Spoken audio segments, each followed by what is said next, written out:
皆さんこんにちは。武井ファームの武井です。このシリーズでは武井ファームの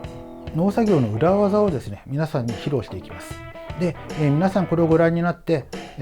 これいいなとかこれ便利だなとか、そう感じた方いらっしゃいましたら、是非普段の農作業に、役立ててみてください。で、今回は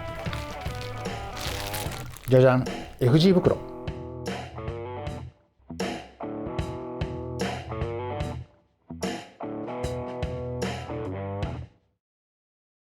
はい、FG 袋ですね。これはですね、サイズもいろいろあります。これナンバー11、ナンバー7、ナンバー9、うちはですね、ナンバー12とかナンバー13とか、いろいろ、フルサイズをこれ揃えているんですけども、この FG 袋というのは大きく分けて、まず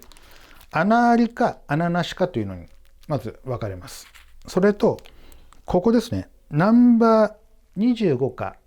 ナンバー20っていうのもあります。この、ナンバー25かナンバー20、うちが使っているのはナンバー25の穴ありです。これ全部同じですね。ナンバー25の穴あり。で、まず穴ありのメリットというのは、湿気が意外に抜けやすいということと、あとこのナンバー25とナンバー20、これはビニール袋の厚みの差ですね。0.25 ミリか 0.2 ミリ。